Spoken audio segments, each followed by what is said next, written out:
left a message on your answering machine, No. but I hazard a guess that when the thing goes beep, what is, but prior to it going beep on your message, what you don't have is the pennies and half pennies of value. What you need, Rick Milne, is to say, hello, this is Rick Milne from Antiques and Collectible fame. Yep. Please leave a message after the beep, but if you're calling about coins, these are the ones you need to know. And then you list them off, and then it goes beep, and then... That's a thought. That is a thought. That is a thought. Now, we gave them plenty, you gave the listeners plenty of notice. Mm-hmm. They're sitting here with their pens poised. We'll give them now. All right, here we go. The pennies, 1930 and 1937, are worth many, many, many thousands of dollars. And if you've got a book that might have all of the coins in it, don't have a heart attack when you see that there's a 1930 and a 1937 in there, because what people used to do was just to put other coins in to fill up the space. So in other words, it's like, you don't want to have two broken teeth in the front of your mouth, if you follow me. So they put two in there, but they won't be the real thing. They'll be English or they'll be something else. The other two that people could well have are 1925 and 1946, and they're both worth about 50 apiece. And the half penny was 1923, wasn't it? You've got it. That's worth 700. All right. That's all. Now, people will say, but what about, and well, there's not what about anything, because the older ones, and people will say, what about I got one from 1897? Well, we used English coins till a certain point here in Australia, and they're out here and they're out there in their millions and trillions. But only the coins that I've mentioned are the ones that have value. Only those in pennies and half pennies, that is. And the other one that has a bit of value, the later one, is the 1966, which was the first year we had decimal currency. We had a 50-cent coin that was round, and people who were sight impaired, of course, mistook it sometimes for the 20-cent coin. And as a result, because there was a bit of a fuss about it, the following year they made it the 10-sider, which we've had ever since. Now, there are about 100 different versions of those 10-sided ones. Every single one of those is worth 50 cents. But the round one from 1966 is worth about $8 to $10. Okay. There we go. There you go. All right. Okay. Still, I think the answering machine's a good idea. 131873. Duncan, good morning. Good morning, gentlemen. I'm wondering, my dad's got a lot of old coins in his drawer, and they're like a shilling, I think, and they're like a circle with a hole in the middle. Silver. Oh, okay. Yes, they're early ones. What they did, they kind of look like a donut, don't they? Yeah.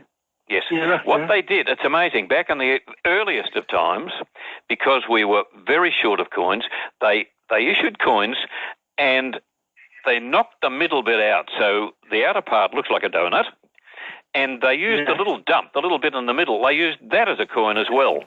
Now, what I'm going to suggest, Duncan, are you in New South Wales or Queensland? Queensland, Gold Coast. Okay, I will give you somebody you can call. You can call today, anytime today, after about 11 o'clock, and you'll speak with Craig. He's in Brisbane. His number is 3262. I think, personally, we should. I've changed the radio. I changed it. I love you. I love you. I love you. World War III, but gee, it's not a good look at the moment. Yeah, and the dots are starting to join together, I think, which is not good either. But anyway, that's the way we live in the moment. Yeah. Well, you have a good morning.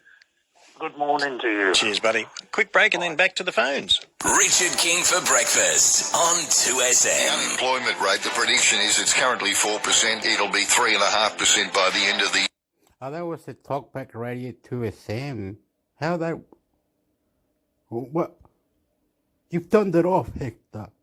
Oh, I've changed it. Oh, look, he wants me... Oh, I've done it. Anyway. I've done it. I already done it. So when I get a new Sudoku, especially when there's no extra rules, I would look at which number appear the most times. And then I would start scanning and see if I can just like finish that number, and I'll go with that process. And then later in the grid, I would see maybe in a row there are only like 2 or 3 numbers left, and I'll see like what are missing and see if I can get from other clues to figure out which number should go into which place. Now, you're one of the world's fastest Sudoku solvers. I mean, what's your fastest? Using the same teal colour that the independent. No, but what he's because I know that in the electorate of Wentworth, Dave Sharma there is using the same colour as the independent. Yeah, I think that's appalling. I really do. I don't know how. But then those are the things that the independents want to tackle. They want to change those kind of rules because it is allowed, but it's only allowed because the Australian Electoral Act allows. But it's only allowed because the Australian Electoral Act allows it to occur. It's not something that we have this higher power that's the Commission. The government supervises that act, and the only ones that will change those kind of things are the independents because they're happy to sit there for a term, go back to their careers. They don't expect to live off pensions that we could only dream about, like winning Taps Lotto. You know. Okay, all right. That's how it's set. Yeah. Thanks, Helen. No worries. Good on you. Bye-bye. This is a chance for you to have your say. 1300 800 222. You can text me 0467 922 702. We're talking about the topic of whether you think the independents will be a strong force in the election, their message be a challenge for career politicians. Do you think? Helen's from Ballarat. G'day, Helen. Oh, g'day. Thanks for your work, Phil. No, thank you. Well, one thing I think people should be reminded of is that the party system's not mentioned in the Constitution. Our electoral system's designed before the party system. And parties are not mentioned in the Constitution at all. No, that's right.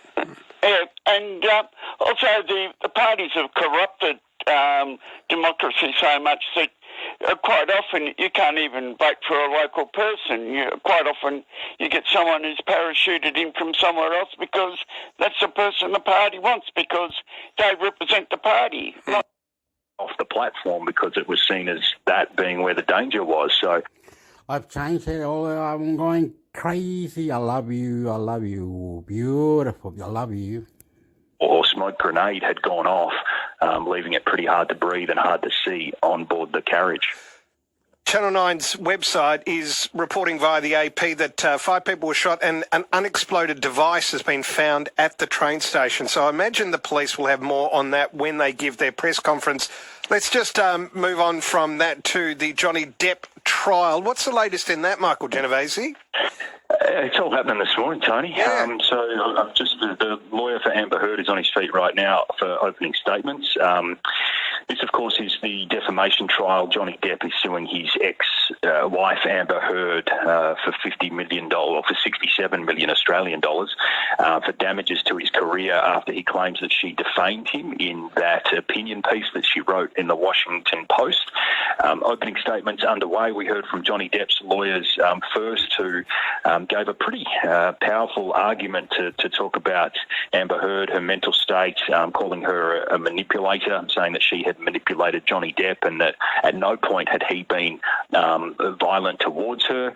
They also made a point that when they would travel together, such was the volatility of their relationship, and according to them, she was the aggressor. They used to book 2 different hotel rooms, one for he and Amber to stay in and then one for him to retreat to. They said when she started to become aggressive against him. As for Amber Heard's lawyer, as I said, he's on his feet right now, but he has foreshadowed evidence that we will hear in the next few weeks about what he calls drug binges with Marilyn Manson, evidence of a 3-day blackout while Johnny Depp was in Australia with Amber Heard. That was back in 2015 when there was the saga about the pair's dogs, yes. Pistol and Boo. Well, apparently at the time, Johnny Depp was in an altered state of mind, to put it lightly, and for 3 days he can't remember what happened, according to Amber Heard's lawyer. He also said that we're going to hear evidence about Depp taking more drugs than you can count. That's a quote.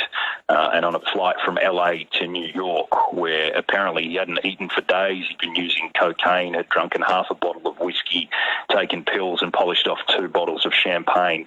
And then the claim is that at that point on the plane, he blacked out and abused Amber Heard. This is messy. There are no winners, and one team is lying, and it'll be up to a jury to try and figure out which one it is. And I guess the really interesting part is that they're both professional actors. Yeah. So they're both going to take to the stand, and I reckon they're both going to put in pretty good performances. So we'll have to wait and see. Will the dogs be called to testify? Because I wonder whatever happened to those dogs. Well, what I would do is split them into different rooms and then compare their stories. It's an old trick, but it's a good trick, because I'd say to Boo, well, Pistol's singing from a completely different song sheet here, so one of you is lying and one of you is telling the truth. Oldest trick in the book. Yeah. Okay. How many? Is it pleading the fifth? Is that the next amendment to the Constitution that you and I are up to in the series? Yes, I think it would be. Yeah. I will not self-incriminate. Nice work. Well, we'll see how we go, and look forward to another update when you can on the New York shooting. But you have to go and attend that press conference or get across it. I'm sure that some of the details won't be terribly they'll be graphic. I think we know won't. And we're just getting a quick update now before it has started. 16 injured, 8 shot at the subway station in Brooklyn. So I'll keep you guys posted as this breaks. You're a great man. Thank you, Michael Genovese, Channel 9's US correspondent. Thanks for your time. Take a break now. Back in a moment, 18 minutes to 2. Hello, I'm Sally Capp, Lord Mayor of Melbourne. It's my pleasure to announce that applications for the 2022 Melbourne Awards are now open. The Melbourne Awards are our city's highest accolade. They celebrate talented Melburnians. No. You gotta go like this. And then you gotta go in here or something. I'll see if it works, because last time it didn't work. You know what I mean?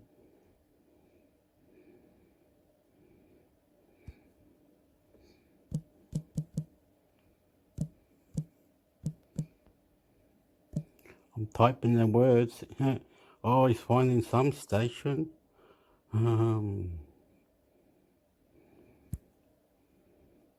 Something. Oh, I left the mic going. Oh, wow, wait up a minute. What am I doing, man? This is nuts. Come on, Hector. What are you doing, man? What happened? This one. Then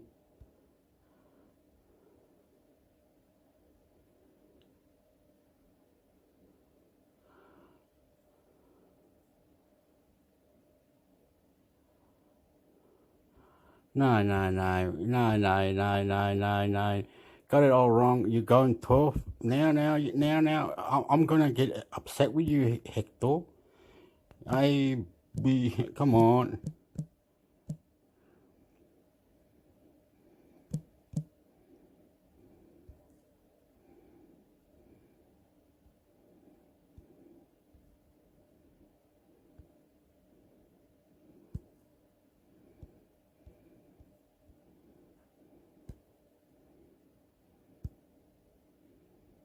ABC News.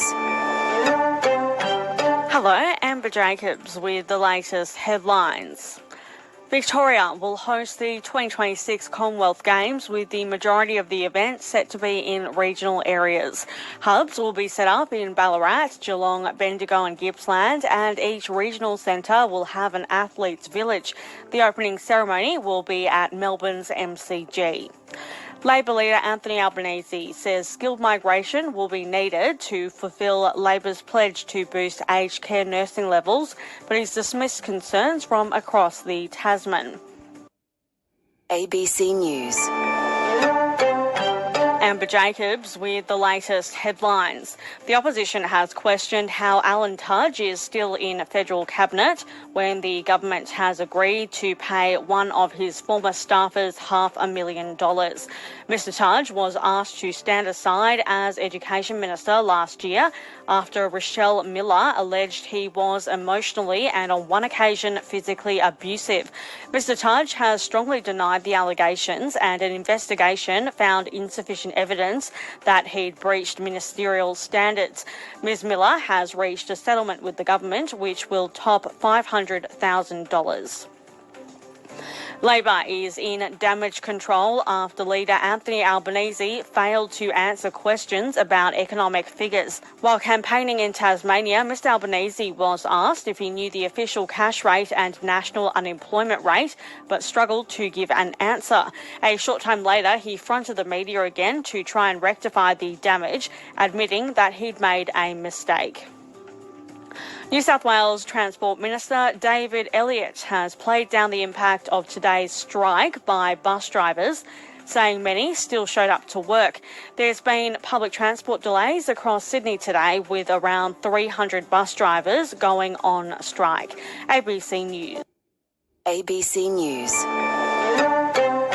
Hello, Amber Jacobs with the latest headlines. The Minister for the Pacific has been dispatched to the Solomon Islands during the election campaign as Australian concerns grow over a proposed security deal with China. Zed Seselja has flown to Honiara for meetings with local officials about a soon-to-be-signed security deal between Solomon Islands and China. Labor has been consulted and is supportive of Senator Seselja's urgent diplomatic mission. Former Liberal Prime Minister John Howard has backed down on comments he made yesterday when he said it didn't matter that the opposition leader Anthony Albanese was unable to remember the unemployment rate. Mr Albanese apologised, saying everyone makes mistakes.